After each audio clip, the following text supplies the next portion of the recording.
queridos, mais uma vez, boa noite, sejam muito bem-vindos. E hoje nós vamos começar, né, a conversar. Já coloquei para gravar, Jean, coloquei nesse minuto, tá? Nós vamos iniciar nossa conversa sobre a ação supervisora e as tendências pedagógicas, né? Deixa eu fazer uma retrospectiva aqui bem rápida da nossa caminhada até agora. Nós trabalhamos um artigo que ele trazia para a gente, né, o início do trabalho da supervisão, de onde que ele veio, de onde ele foi, vamos dizer assim, inspirado, né? Como ele chega ao nosso país e com que formato ele chega ao nosso país, tá? Depois disso, também vimos os dilemas que são, né, atuar numa função de inspeção e supervisão e a legislação, né, como balizadora, mas com uma prática que muitas vezes não impossibilita, ou melhor, eu não digo impossibilitar, nos dificulta esse trabalho, né? E aí, agora, nós vamos começar a analisar, né, que cenário é esse onde eu vou estar exercendo a minha função, né?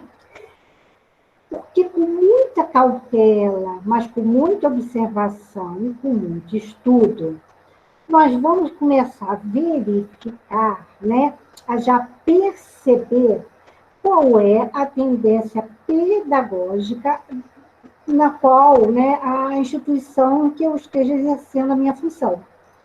E detectar, verificar nos documentos, né, quando eu digo aí, são até muito mais os documentos pedagógicos, é fundamental para a nossa ação. E eu vou tentar trabalhar de uma maneira assim, bem tranquila, tá?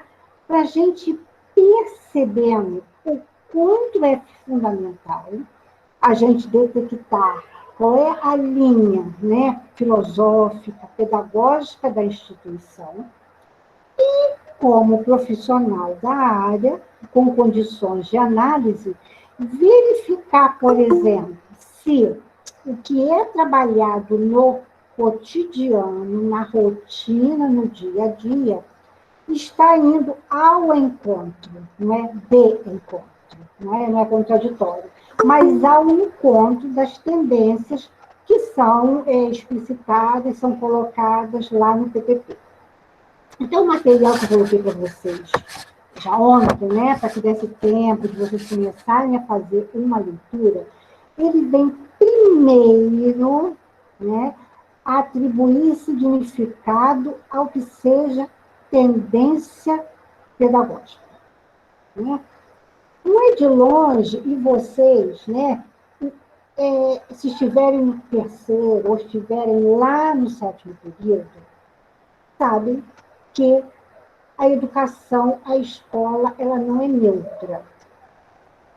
Quando a gente diz que ela não é neutra, a gente sabe, a gente observa, a gente analisa que ela é permeada de uma ideologia. Tá? Agora, quando eu digo que ela é permeada de uma ideologia, isso não quer dizer que deva ser feito no interior dessa instituição, dessa escola, desta empresa, deste hospital, no caso de uma pedagogia empresarial, articulações partidárias. Né? Eu acho que ainda se confunde muito quando se diz que as instituições e as pessoas são políticas, né? Mas em que sentido se fala isso? Né? Em ser político com a capacidade, né, que ela tem de reunir cidadãos. Esses cidadãos são a existência deles, né, eles têm uma legislação, que no caso é a Constituição do nosso país, assegurando essa cidadania. Né? E isso, repito, não quer dizer nem de longe a entrada de política partidária, de partidarismo. Embora eu estou neste mundo, infelizmente, nós vemos, né, seja até na iniciativa pública ou privada, a questão partidária ditando regras, ditando procedimentos, fazendo que muitas vezes o trabalho não aconteça da forma mais efetiva possível. Tá? Mais uma coisa, eu posso com muita tranquilidade falar a vocês. Mesmo com interferências ditas, né, de partidarismo, o profissional, ele não deve, não pode se curvar a situações que não sejam as corretas, tá? Eu vou até citar um exemplo, é claro que preservando toda a questão de identidade. Eu tive uma chefia no poder público que bem no finalzinho de um mandato, isso já tem um tempo, a pessoa que era titular da pasta, né, que era a pessoa que detinha, a pressionou para ela expedir um documento que não era o mais correto. Que, aliás, não era o mais correto, não era correto. Como ela é funcionária de carreira, que a gente costuma dizer, de concurso público, ela, embora muito nervosa, muito aborrecida, disse a essa chefia que ela não faria. Né? É claro que isso não foi falado assim da forma tranquila que eu estou comentando com vocês, mas que ela não faria. Por quê? Vindo no outro, ou naquele mesmo período, ela era uma funcionária de carreira. E, com certeza, ele não estaria. E foi o que aconteceu. Tá? Agora, é claro, gente, que eu também sei, né, que como existem, às vezes, uma questão de perda da função, né, perda do trabalho, aquela coisa toda, muitas vezes as pessoas se curvam a ditames, a regras que não são as corretas, tá? Mas, assim, muita atenção, porque lá no finalzinho da caminhada do corredor, é sempre aquele que teve a ação, né, que acaba tendo as piores consequências. Tá? Então, a gente tem que tomar muito, muito, muito cuidado com isso. Né? E aí, voltando para o nosso texto, né, ele diz que o fato educativo, a instituição, está envolto em intencionalidade e ideologia. Né? Então, as intenções da equipe, as intenções da Secretaria Municipal, da Secretaria Estadual, da direção da escola particular, qualquer que seja o grupo gestor, ele tem intenção com aquele processo educativo. Tá? Então, por ter já uma intenção clara, né, isso já deixa claro para a gente uma intencionalidade. Né? Vou tentar trocar em miúdos. Vamos imaginar uma escola de periferia, com alunos, as famílias de baixo rendimento econômico, quase nenhum rendimento econômico, com muita pouca assistência familiar, né? Isso daí já é o contexto, já está claro. Se a equipe daquela instituição, quando os alunos começarem a apresentarem muitas dificuldades, atividades para casa não concluídas, se ela se limitar simplesmente, tá, a chamar o responsável, que muitas vezes ele não vai, tá, por N motivos, tá, desde o trabalho até a comodidade, isso aí perpassa por todos, tá? Se a equipe simplesmente se limitar a isso e dizer, mas eu já chamei a família e avisei, a intencionalidade dela, daquela equipe, não é resgatar aquela aprendizagem. Está dando para perceber onde eu quero chegar?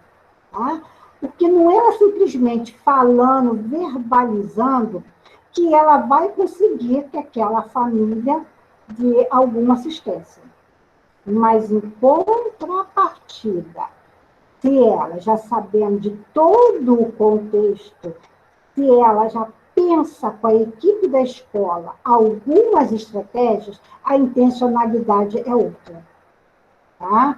Por isso que eu sempre falo, gente, essa questão de falar ao outro, tá? Nem sempre é o caminho esperado. Porque você vai falar e sabe que vai ficar naquilo. Aí vai ficar aquela famosa guerra. Eu falei com o responsável não me atendeu. Ah, o responsável não atendeu por isso, por isso, por isso e por isso. Né? E aí o ator principal do processo, do aluno, continua lá estacionado, sem avanços. Tá? Então, quando a gente fala em intencionalidade, né, é importante que a gente perceba que as ações tomadas, qual vai ser a abrangência dessas ações? Tá? Isso daí não pode deixar de fazer parte da reflexão de vocês. Bom, vamos lá. Professora? Oi, Cleide, fale-me. E, professora, eu vivi em 2019 um probleminha com o meu aluno. Aí eu conversei com a minha diretora, porque ele não falava nada. Ele só se comunicava apontando, né? Estou falando isso porque a gente acabou levando isso para os pais, né? A gente tentou conversar com os pais, indicar uma fonoaudióloga, né? Para desenvolver, porque ele só fazia né? Se era verdade ou... Enfim, a gente tentou, né, melhorar. Isso é uma comunicação, né, professora? Que a gente tentou. E a mãe achou, o filho, ó, meu filho é normal. Eu falei assim, não, assim, eu não falei. Quem falou foi a diretora e a orientadora. Falou que precisava de uma fonoaudióloga, de um acompanhamento. E ela falou que ele não precisava de nada. Né? E ele não falava igual, ele não interagia, né, verbalmente, né? E a gente ficou assim um bom tempo, professora. E eu tentei de tudo, né? E ele até que no final do ano, né? Eu peguei essa turma no meio do ano, né? E ele não verbalizava assim nada, não se comunicava muito. Aí até que eu comecei a procurar recursos, né? De uma outra forma para que eu pudesse conseguir algo que ele pudesse verbalizar comigo, né, trabalhos, fiz várias coisas com ele para que pudesse ele conseguir, até que ele conseguia falar algumas palavrinhas bobas, né? E a mãe dele ficou chateada com isso e acabou tirando a criança do colégio porque a gente, né, no relatório falou que ele precisava de uma fonoaudióloga. Entendeu, professora? Foi isso que eu vivi. Entendeu? É muito constrangedor e difícil mesmo. Foi o que a senhora estava falando. Às vezes, talvez verbalizar às vezes, talvez a última coisa. Talvez trazer de uma outra forma. Não sei. Eu sou um pouco inexperiente nisso, mas tive essa experiência, entendeu? Agora, deixa eu esclarecer uma coisa, gente. Primeira coisa, tá? Nós somos, e vocês estão com um pezinho lá para serem pedagogos. Nós não fazemos mágica, tá? Então, por exemplo, nessa situação que a Cleide, né, que é a nossa aluna lá do terceiro período, verbalizou, a escola teria que ter chamado o responsável, sim, tá? Porque, de repente, aquela criança, ela não está falando por N questões que nós, pedagogos, não vamos dar conta. Entendam bem, tá? O que eu quis chamar a atenção é que muitas vezes a gente percebe que bastava talvez um trabalho diferenciado, uma outra estratégia, e a equipe, o professor, ao invés de pensar nisso, prefere se justificar pela ausência da família. Tá? Gente, quem já trabalhou em escola de periferia, periferia que eu digo periferia mesmo, tá? É o Cantão de São João, é o Cantão lá de Nova Iguaçu, é saber que a gente vai lidar com um público com uma situação financeira extremamente complicada, extremamente deficitária, né? Então, quando a gente planeja, a gente tem que ter muita clareza disso, tá? Porque a gente não vai encontrar o mesmo cenário de uma escola uma escola particularizada, né?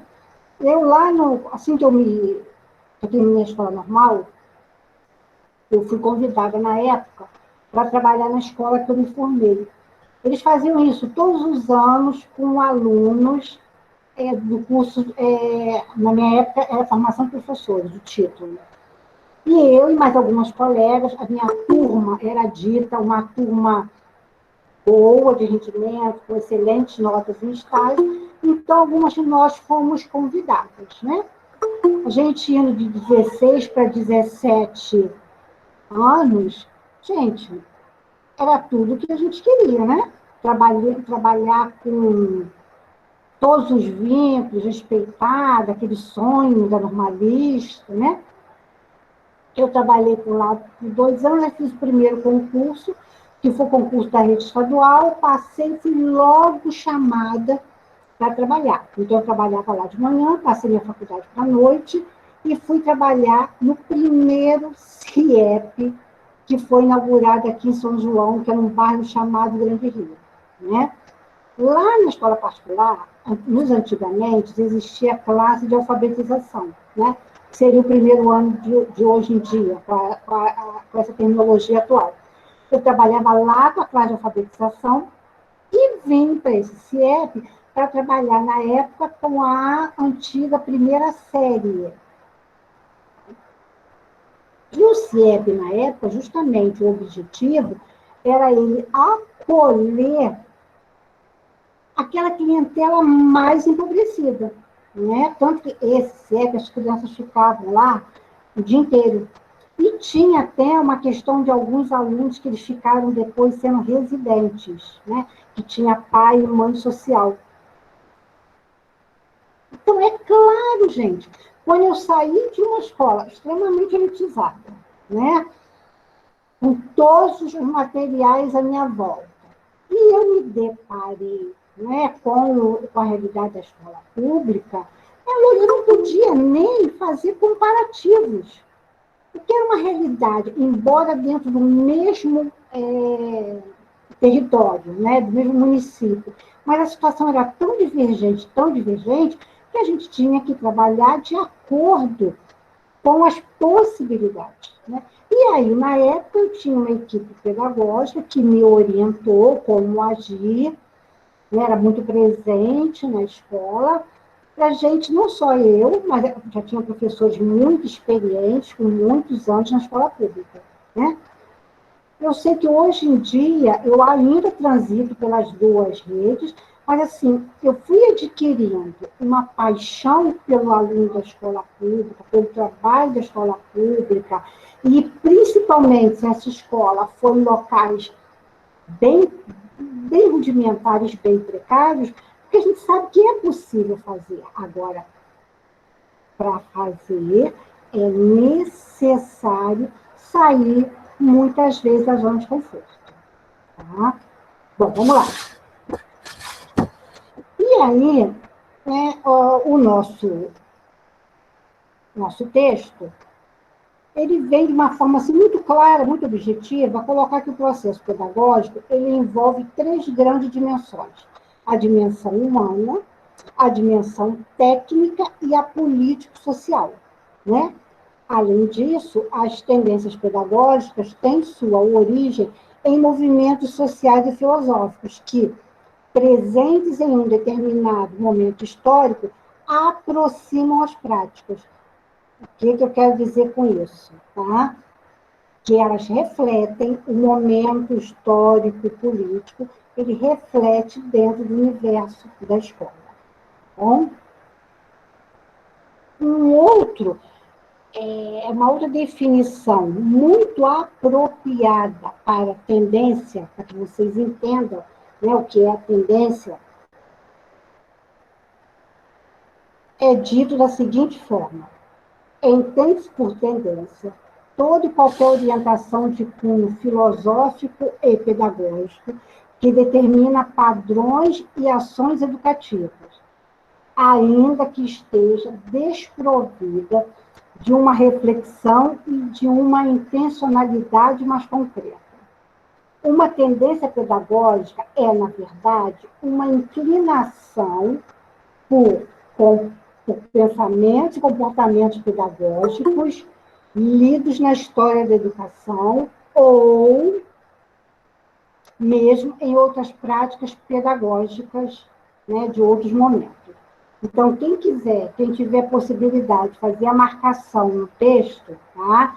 Então, esse conceito ele é bem apropriado para que a gente entenda o que é uma tendência pedagógica. Professora, qual página? Olha, na 15. A 15. Ah, na primeira página. Assim, ó, entende-se por tendência toda e qualquer orientação de cunho filosófico. Localizou? Sim, sim. Então, vamos lá. E aí, gente, todo e qualquer educador, né, ele deve estar plenamente consciente da tendência pedagógica que influencia a sua prática para que possa refletir sobre o referencial teórico que lhe serve de suporte, atribuindo um caráter de reflexão à ação à mesma. O que eu quero dizer com isso? Tá? Vamos supor que alguém fique verbalizando, né, o que tem de importante na literatura de Paulo Freire. Vamos imaginar, a pessoa sabe bonitinho o texto e tal. Mas no dia a dia da escola, tá, essa mesma pessoa é incapaz de pensar no planejamento, de orientar os professores, de buscar estratégias para trabalhar a questão do vínculo com a escola, de afetividade, né? De dizer que aquela escola ela é extremamente importante porque tem aquele sujeito lá dentro. Está dando para perceber onde eu quero chegar? Então, se tem um discurso de inovação, uma prática de distanciamento muito característica da escola tradicional, onde existia aquela barreira enorme entre professor e aluno. Tá? E é lógico que nós, pedagogos, temos que ter muita clareza, né, no entendimento dessas tendências. Tá? esse nosso material, gente, ele traz as tendências pedagógicas à luz de 2 teóricos, tá? Em primeiro momento, nós vamos trabalhar com José Carlos Libânio, tá? E num segundo momento, com Saviano. Por que é importante nós estudarmos e identificarmos, né? Primeiro, a gente tem que saber o que cada tendência diz, né? E por que é importante a gente perceber, né, quais as diferenças entre elas. Cristina, você levantou a mãozinha? Sim, professora. Eu queria que a senhora repetisse o nome dos dois. Ah, tá. Olha, primeiro, na página 16, nós vamos começar a trabalhar com as definições de José Carlos Libânio. Tá? E lá no finalzinho, na página 19, nós vamos começar a trabalhar à luz de Saviani, Dermeval Saviani. Dermeval Saviani. Ok? Paulo. Obrigada, professora. Então, vamos lá, gente. E, olha, eu vou dizer uma coisa para vocês. Esse material que eu estou utilizando, já utilizei com a outra turma que eu trabalhei essa disciplina, eu gosto dele porque ele tem uma linguagem bem acessível, tá? Esse material. E vocês se preocupem em guardá-lo, que todo concurso para pedagogo cai 1, 2 questões de conceituação ou de aplicação, né, de um cenário, de um contexto, desculpa, para vocês identificarem a tendência. Né? Por que eles fazem isso? Porque, por exemplo, se eu disser assim, a escola Y tem uma pedagogia bastante liberal. Por escutar o bastante liberal, a impressão que vocês têm não é que é muito atualizada? Sim, mas não é. Exatamente, gostei do mas não é. Perfeito, né? Então, assim, eles se apegam nesses trocadilhos, né? E acabam sendo aquelas pegadinhas de concurso. Né? Quando a gente pensa que a palavra reflete o que é de mais inovador, de mais atual, e na verdade não é. Tá? Então, olha só, gente, Libânio, ele estabelece 2 grandes blocos. Tá? De um lado, ele tem a tendência liberal e de outro, a tendência progressista. 2 blocos. Tá? Dentro da liberal, tá? Tem a liberal tradicional e a liberal renovada. Só dentro da liberal. Tá? Então, assim, e a liberal tecnicista. Desculpa, são 3. A tradicional, a renovada e a tecnicista. Todas elas são tendências liberais. Tá? Então, na nossa aula de hoje, a gente vai tentar deixar bastante claro o que cada uma dessas, né, quais são as diferenças que elas se apresentam. Vamos lá, então, gente. Quem tiver possibilidade de acompanhar também o artigo, né, tiver no notebook, tiver com o celular próximo, eu estou lá na página 16, tá bom? Quem não estiver, vai fazendo suas anotações aí, depois faz o outro momento de estudo com o texto. Vamos lá.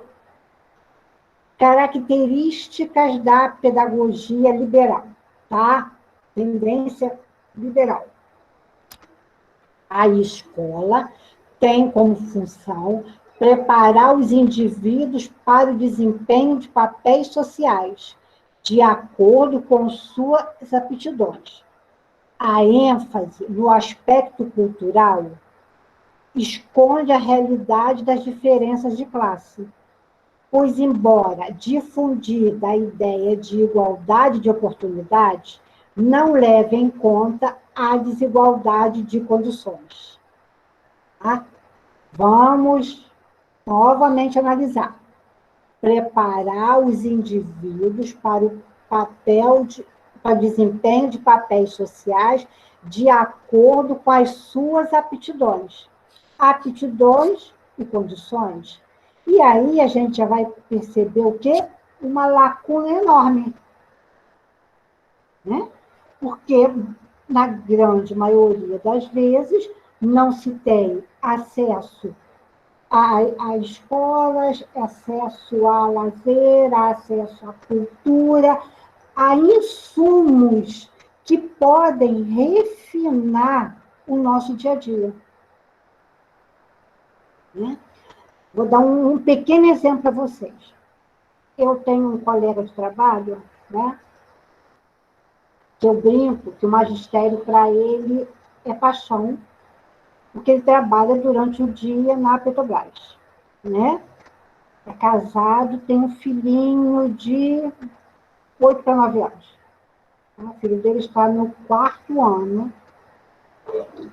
Se vocês pegarem para conversar com esse menino, tá? O nível de vivências que ele já teve antes de fazer 9 anos, ele tem já uma consciência de mundo, até porque eles viajam muito, viajam para fora do Brasil, ele já fala quase que um segundo idioma com fluência, uma criança aos 8 para 9 anos. Aí você pega uma criança também, que de acordo com a pedagogia, com a tendência liberal, é desenvolver as suas capacidades. De uma família que não conversa, tá? De uma região que, de repente, eles não conhecem nem o centro do município.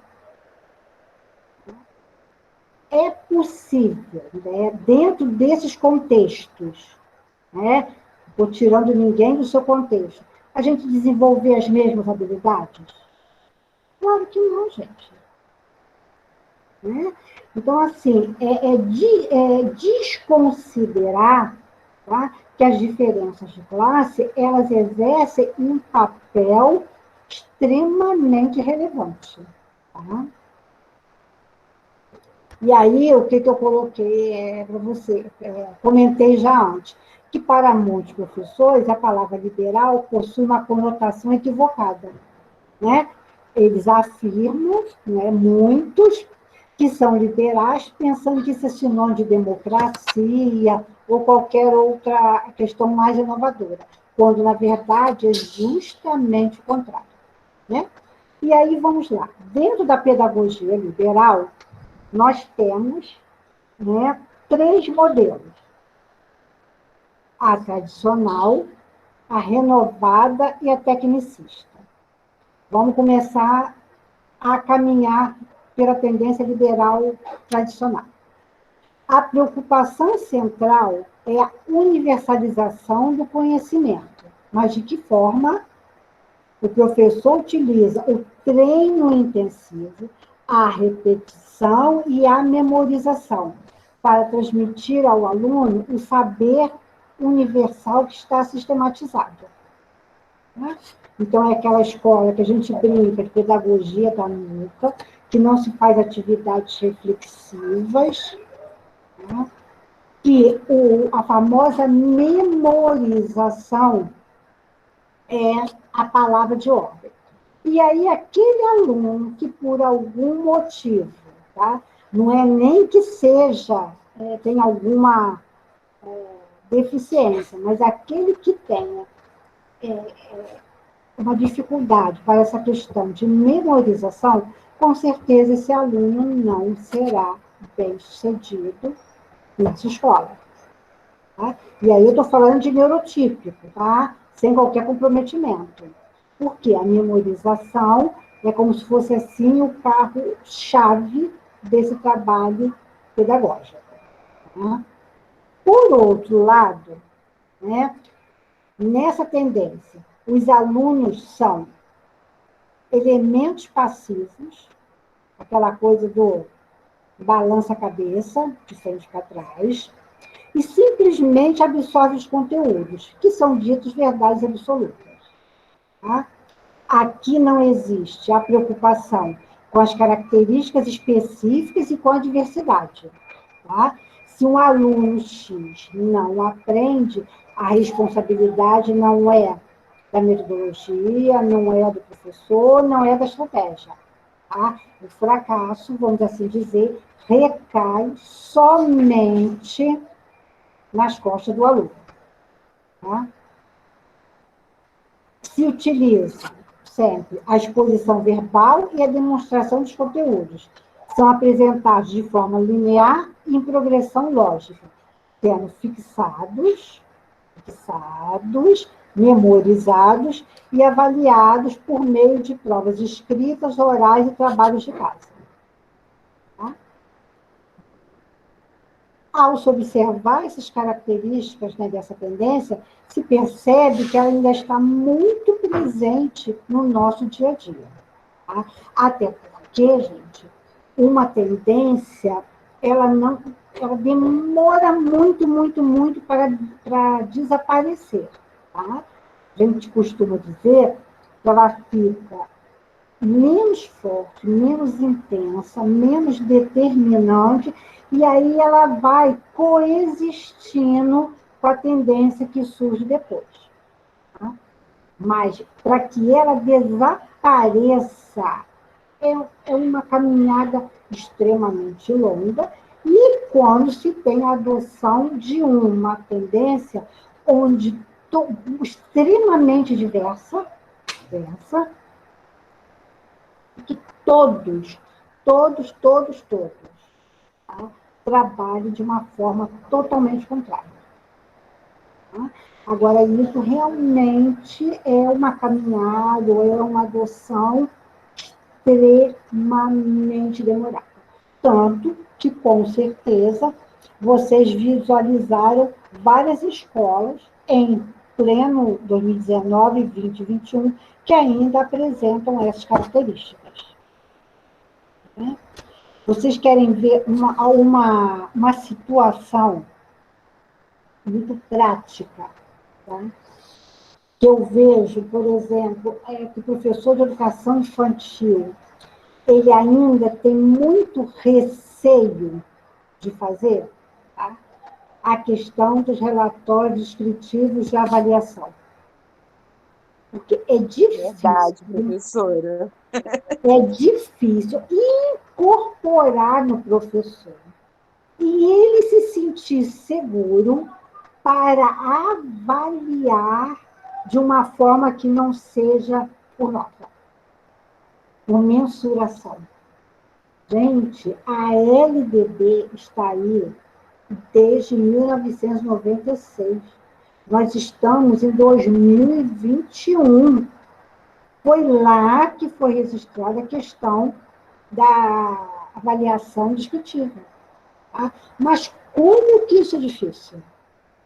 E a insegurança, né, do professor dizer o aluno já alcançou, o aluno não alcançou, falta isso, falta aquilo, e aí faltam argumentos, e falta estudo, e falta um monte de coisa. Tá? Então, assim, é um pequeno exemplo do nosso cotidiano. Não é? E também, gente, se estende ao fundamental. Você tirou uma prova, um teste, um trabalho das mãos do professor, meu Deus, quase que se declara uma guerra. Porque ele sente ainda uma segurança somente naquele instrumento. Não é que eu seja contra a prova, teste de trabalho, não, tá, gente? Entendam bem, tá? Aqui não vai nenhuma ideia contraditória, mas muitas vezes a forma, ao formato que é dado a esses instrumentos. Tá?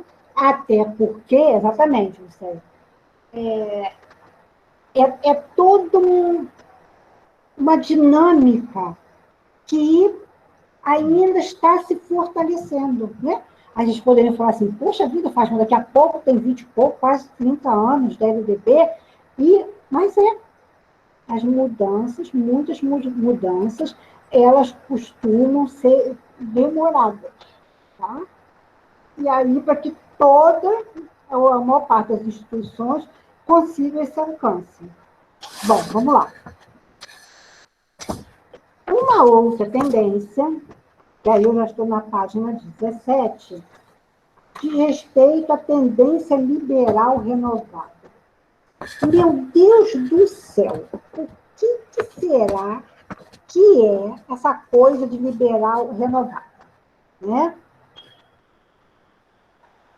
E aí, dentro da liberal renovada, ela se subdivide, de acordo com o Libório, tá? Tem a renovada progressista ou a renovada não diretiva. A renovada progressista tem Anísio Teixeira, tá? Seu principal expoente, e a renovada não diretiva em Carl Rogers, né?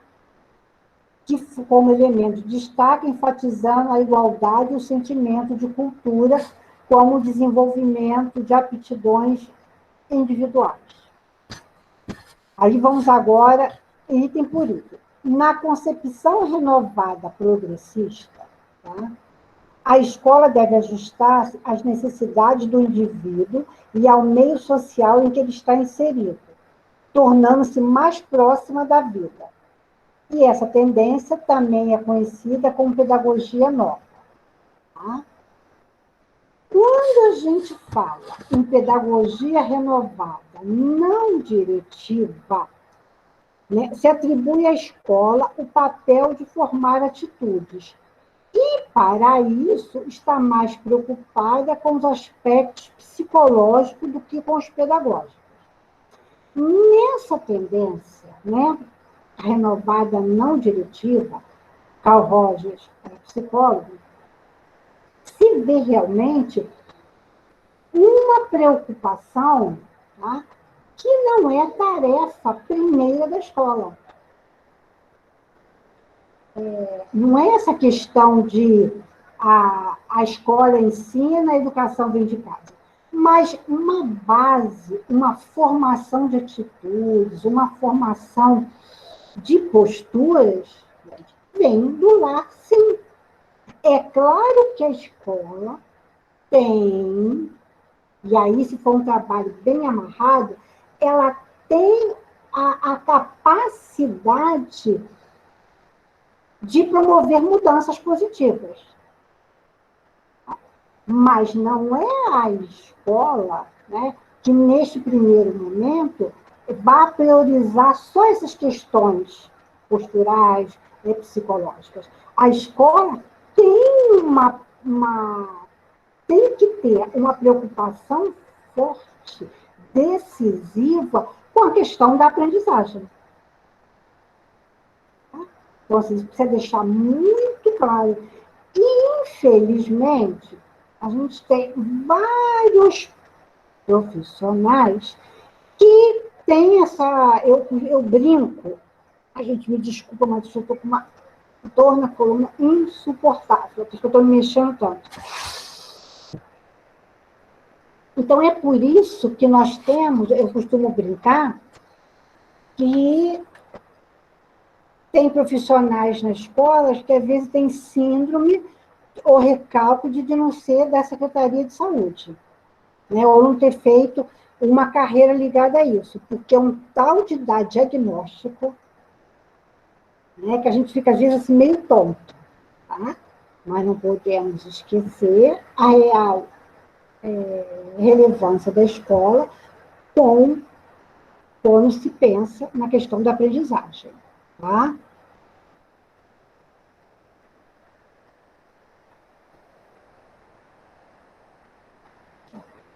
A necessidade, né, de democratizar a sociedade faz com que o movimento da escola nova, Anísio Teixeira, acontecesse paralelamente à pedagogia tradicional. Lembra que eu falei há pouquinho que elas coexistem? Tá? Aí, vamos supor, né? Uma vai se tornando preponderante em relação à outra, mas essa daqui não sumiu. Ela está aqui, ó. Ela está aqui, ela está aqui, ela está aqui, ela está aqui, até de repente a gente conseguir uma grande preponderância de uma em relação à outra. Tá? Os objetivos, né, da escola nova estão concentrados no aluno e os educadores que adotam essa concepção acreditam em uma sociedade mais justa e igualitária, na qual caberia a educação adaptar os estudantes ao seu ambiente social. Aí esse adaptar, né, ele soa como um problema, porque quando você faz a adaptação, será que isso é carregado de reflexão ou é desprovido de reflexão? De que forma foi feita essa adaptação? Né? Outro ponto para a gente pensar. Então, vamos lá. Já vimos, dentro das tendências liberais, a tendência liberal tradicional, a renovada. Essa renovada se ramifica em progressista ou não diretiva. E agora nós vamos para o último item da tendência liberal, que é a tecnicista. Tá? A Revolução de 64, 1964, com o objetivo de manter, segundo, né, aqueles que estiveram à frente, né, da Revolução, a hegemonia social, lançou mão de recursos tecnológicos sofisticados que ocasionaram reformulações no ensino superior, a criação de um sistema nacional de pós-graduação e a divisão do ensino básico, que passou a ser denominado educação básica, a gente entende hoje dessa forma, tá? Mas era primeiro e segundo graus. Tá? Não sei se alguém aqui chegou, a turma tem muitos alunos novinhos, a estudar nessa dinâmica, primeiro grau e segundo grau, tá? Mas eu sei que até hoje, nas escolas, eu escuto, ao invés da pessoa falar, ele está na turma do ensino médio, ele está lá no segundo grau. Eu escuto, né? Tem hora que não é para ser esclarecido. A gente escuta, fala, meu Deus, como é que as pessoas, tanto tempo, ainda não conseguem utilizar a terminologia correta. Né? Bom, então, essa tendência, ela é voltada para a cientificidade e a competência, ou seja, técnicas e métodos que aumentam a eficiência da aprendizagem. Tá? Nessa nova tendência, fala-se em enfoque sistêmico, em operacionalização de objetivos e em tecnologias de ensino. Essa tendência responde à reprodução da ideologia e das relações sociais, já que o que almeja é a produtividade. Produtividade é um termo, né, muito específico, determinante de um sistema capitalista. E aí vai uma outra reflexão para vocês. Tá? Se eu penso somente em produtividade, para onde vai a formação humana?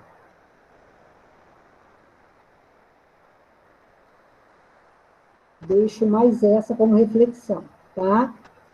A tarefa do professor é dar respostas apropriadas aos objetivos institucionais, para conseguir o comportamento adequado pelo controle do ensino por meio da tecnologia. O professor é apenas um vínculo entre a verdade científica e o aluno, cabendo empregar o sistema instrucional previsto. Tá? Deixa eu dar um exemplo. Né? Você está na escola, você está com um programa, aí são feitos uma série de perguntas, tá? Perguntas que não são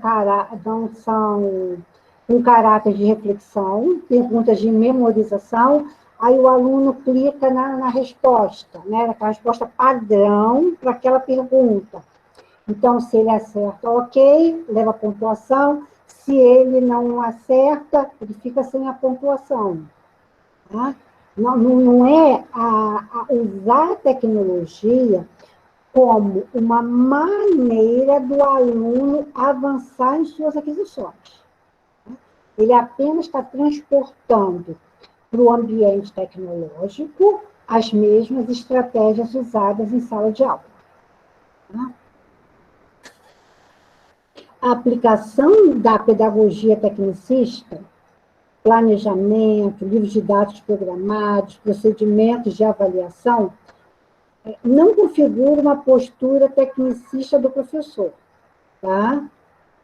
Antes, o exercício profissional do docente assume uma postura eclética em torno de princípios pedagógicos pautados nas pedagogias tradicional e renovada. Foi o que eu falei. Tá? Ele vai utilizar a tecnologia para fazer o mesmo que ele fazia em sala. No nosso país, nós temos, né, todas as instituições do Sistema S, elas são criações deste período, tá? Onde a pedagogia liberal tecnicista estava extremamente alta. E qual era o objetivo? Aí vocês vão falar assim para mim, Fátima, mas muita gente boa foi formada. Gente, eu concordo, eu não estou discordando disso não, tá? Eu só quero deixar bem claro que o objetivo dessas instituições que foram criadas era aumentar a produtividade. Até porque o país precisava crescer economicamente e ele não tinha mão de obra qualificada. Mas qual é, assim, vamos dizer assim, o sonho de consumo do educador? Né? Para estar numa escola onde se consiga trabalhar a aprendizagem desse aluno de forma extremamente diversificada, sem esquecer a formação humana. Tá? E, nesse momento, né, no auge da pedagogia liberal tecnicista, interessava tão somente quantidade de pessoas que conseguiram. O próprio ambiente, a própria matriz curricular não propiciava, né, nem deixava brecha para você trabalhar a questão da formação humana. Vamos lá, então. Seguindo, gente, até aqui, como estamos? Anote, coloca aí no chat, eu faço, dando para acompanhar. Estou sendo clara, não estou. Professora, a senhora é sempre clara, professora. A aula da senhora, nossa mãe. Mas eu tenho que ser boa. clara. Nós estamos à distância, tá? Por isso, gente, que eu faço uma opção para ir trabalhando material. Alguns podem achar até que está muito devagar, mas eu quero que vocês entendam. Tá? É por isso que eu vou de ponto em ponto. Bom, vamos lá então agora. Agora, saímos, né, da pedagogia liberal e entramos na tendência progressista. Tá? E a tendência progressista, ela tem uma subdivisão. Tá? Eu tenho a tendência progressista libertadora. Eu tenho a tendência progressista libertária. O Marcos Paulo chegou? Oi? E eu tenho a tendência progressista crítico-social dos conteúdos. Tá? Então, dentro da progressista, eu também tenho 3 ramificações. Bom, vamos começar com a tendência progressista libertadora. O grande expoente, o grande vulto é Paulo Freire, com seu ideário Ô, sobre... professora, Oi, professora, oi. eu tô com um probleminha no meu microfone que travou aqui, aí por isso que a senhora ouviu aí. Fica tranquila, daqui a Ai, pouco professora. destrava, fica calma. Fica calma que vai, tudo dá certo. Vamos lá, devagarzinho, com calma. Por que, gente, de se atribuir uma tendência à luz de Paulo Freire? Né? Vocês devem saber, alguma disciplina já trabalhou isso, né, com mais calma, com mais ênfase, com mais detalhes, né, que a pedagogia chamada pedagogia Paulo Freire, ela busca o diálogo e a problematização do ensino e da aprendizagem. Né? Os estudos, os escritos, né, de Paulo Freire, eles tiveram origem na educação de jovens e adultos, na EJA. Por quê? Né? Nós já tivemos vários formatos de educação para as pessoas, já numa idade madura, né, se alfabetizarem ou concluírem seus estudos. Lá nos antigamente, o que acontecia? A criança ia para a escola com 6 aninhos para ser alfabetizada. Aí, a escola pública tinha cartilha, Pompom Meu Gatinho. Tá? Para aquela criança de 6 anos, lá naquele período, ela era muito interessante. Né? Tinha Moema, tinha o Ivo, uma historinha até agradável. Tá? Aí, para o público do noturno, a senhorinha que ficou o dia inteiro trabalhando na casa de família, o moço que é pedreiro e ele sabe que ele vai aprender mais, ele vai conseguir ser melhor, se ele conseguir evoluir na matemática, e por aí vai. Tá? Eles, depois de um dia de trabalho, um dia exaustivo, eles matriculados iam lá para a escola. Né? Naquela época, gente, não se chamava EJA, tá? Nós tivemos vários. Um dos mais difundidos foi o Mobral. Aí chegava lá, eles cansados, com uma outra dinâmica de vida, vinha a professora com a cartilha Pompom Meu Gatinho. Né? É claro, gente, que... Professora, eu estudei com essa cartilha, professora. Não, mas você deve ter estudado com ela, Ana Paula, aos 6 aninhos. Então, para os 6 aninhos, ok. Aí agora, gente, quem pegou, né, o trem lotado, estação Belfor Roxo, veio do centro do Rio, trabalhando, coitado, de auxiliar de obra, exausto, vai para a escola, aí se depara com aquilo. A evasão era enorme, sem interesse. Foi quando Paulo Freire, um estudioso, um pesquisador, né, contribuiu e muito quando ele colocou que aquele aluno, não só aquele aluno, tá, gente? Que a maioria dos estudos dele, quase que a totalidade, são para EJA, que depois foram sendo estudados e refletidos para outras faixas etárias. Que era preciso problematizar.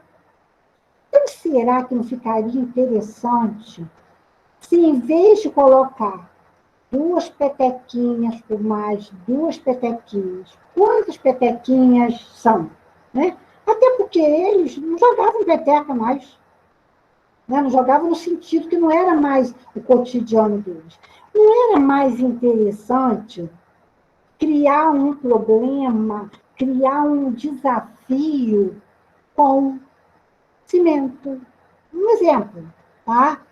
Com quantidade de roupas a passar, roupas que não são passadas, roupas que não foram lavadas, porque eles poderiam contribuir, eles teriam uma relação com o seu cotidiano. Tá?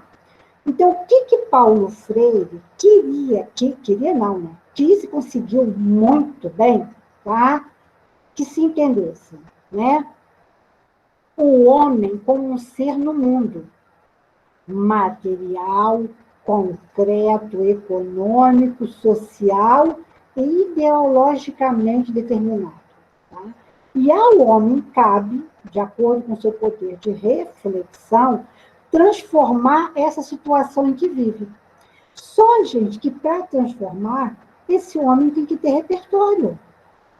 Ele não pode repetir a sílaba da moema, do ivo, da vovó, da uva, mecanicamente. Isso não vai fazer com que ele crie repertório para buscar, para pensar numa transformação. Então, a busca do conhecimento é uma atividade inseparável da prática social. Descobrir, despertar para a real função social da escola. Tá? Que não é o acúmulo de informações, mas uma reelaboração mental que deve surgir na forma de ação sobre o mundo. Tá? Então, assim, Paulo Freire, por isso que ele é tão vivo nos dias de hoje. Porque essas prerrogativas são realmente a busca de uma educação de qualidade. Tá? Não qualidade com viés econômico, mas a qualidade daquele ser conseguir a educação para possibilitar uma mudança em seu meio social. Tá? Sempre pensando na frente, sempre pensando de forma positiva.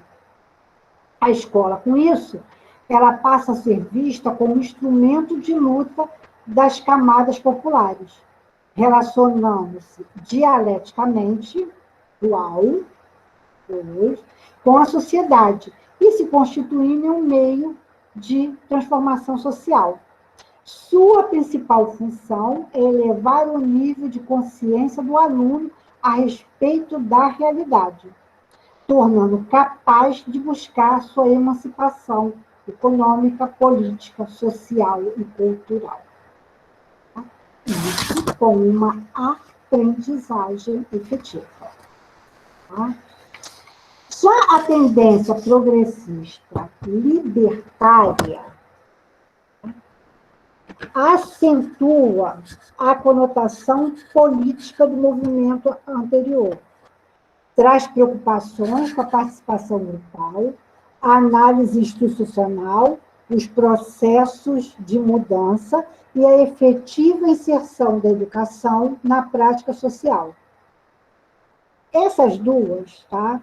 Tanto a progressista libertadora quanto a progressista libertária, né? O que elas têm em comum?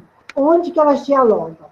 A valorização da experiência de vida como base da relação educativa e a ideia de autogestão pedagógica. O que é de comum, porque realmente elas são muito parecidas. Só que na progressista libertária se acentua e muito a conotação política de movimentos, tá? Movimentos sociais, como exemplo desse momento.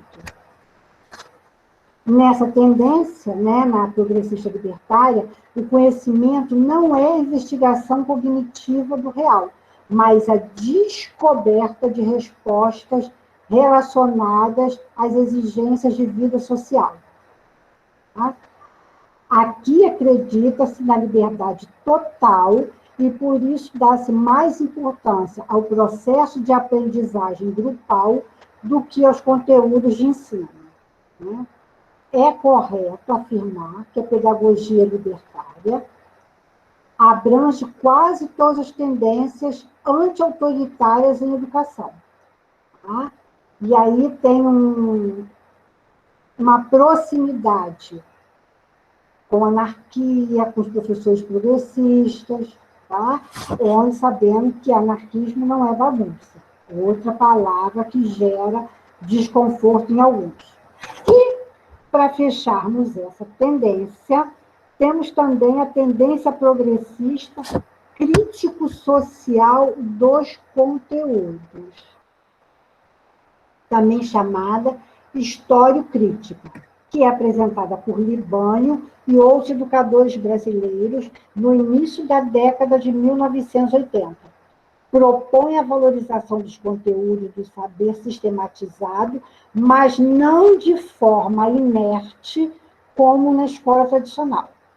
Os conteúdos vivos, concretos, inseridos na realidade sociopolítica, provém do confronto entre os saberes erudito e popular, combinando os processos de continuidade e ruptura.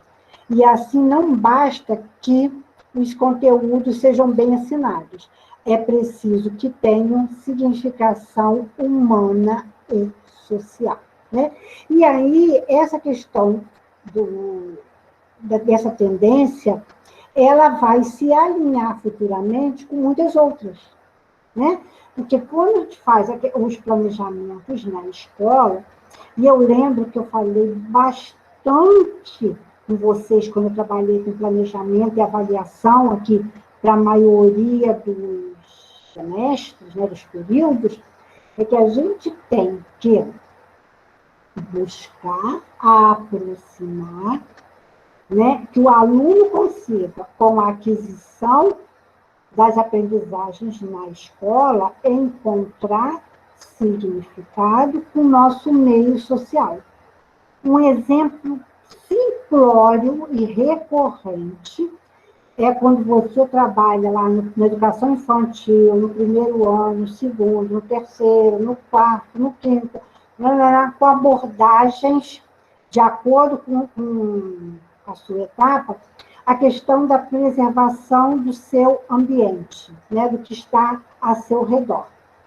Se quando se trabalha esse conteúdo, não se trabalha realmente de uma forma reflexiva, de uma forma vivencial, de uma forma até lúdica, que faz fácil o entendimento, nós vamos estar, né, de carro no ônibus e vamos ver simplesmente que o carro da frente abre a janelinha e voa uma latinha de refrigerante para a rua, voa um pacotinho de biscoito.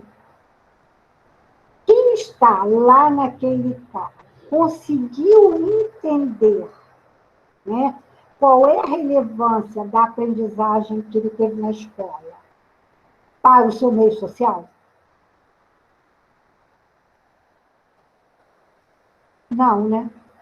Então, se ele não conseguiu ver, não houve uma abordagem, uma tendência crítico-social dos conteúdos. Então, assim, é importante que a gente saiba que traços, né, dessas anteriores, elas foram incorporadas umas às outras. Tá? Então, assim, é muito importante. Gente, uma outra coisa extremamente importante, que eu sinto uma dificuldade quando, às vezes, eu acompanho alguma escola, algum planejamento, é que aquele profissional ele tenha um real conhecimento do conteúdo. Porque quando ele tem um real conhecimento do conteúdo, tá, ele consegue explicar para o seu aluno qual é a relevância. Se ele simplesmente ele se limita, tá, a abrir o famoso livro didático, apostila, o que seja, e fazer a leitura com o aluno, com certeza, ele, naquele momento, ele não consegue trabalhar de uma forma crítica os conteúdos. Né? Quando se fala crítico social dos conteúdos, não se está falando de forma alguma em se deixar de trabalhar. Mas os conteúdos, eles têm uma abrangência, uma relevância que deve ser destacada para o seu grupo. Tá? E isso começa lá na educação infantil. Né? Nas atividades lúdicas, quando elas são pensadas, elas devem serem pensadas e trabalhadas buscando esse entendimento. E a gente vê que, infelizmente, não existe, né, em muitas escolas, uma integração, um encaminhamento de ações nas etapas. Né? Muitas aquisições feitas, às vezes, na educação infantil, elas se perdem no fundamental. Muitas aquisições feitas no ensino fundamental, por sua vez, também acabam se perdendo quando vão lá para o ensino médio. Tá? Então, quando eu digo que é extremamente vital, né, que quando se organiza o projeto político da escola, né, essas percepções elas sejam incorporadas, esse caminho, né, essas prioridades, é para justamente não se tenha trabalhos sendo quebrados, às vezes dentro da própria instituição de ensino. Né? Então, demonstrando, em algum momento, fragilidade do trabalho que vem acontecendo. Ok? Ficou entendido até agora? Maravilhoso, professor. Então, meus amores, eu vou fazer o seguinte. Por hoje, né, como eu falei, para não confundir as ideias de vocês, eu vou parar aqui e, na nossa próxima aula, eu avanço com as tendências pedagógicas à luz de Demerval Saviano. Ok? Porque aí dá tempo de vocês maturarem, né, as percepções de Libânio, para nós darmos continuidade com Demerval Saviano, ok?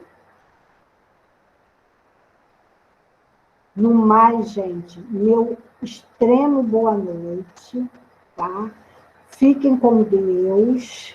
Que bom, Vanessa.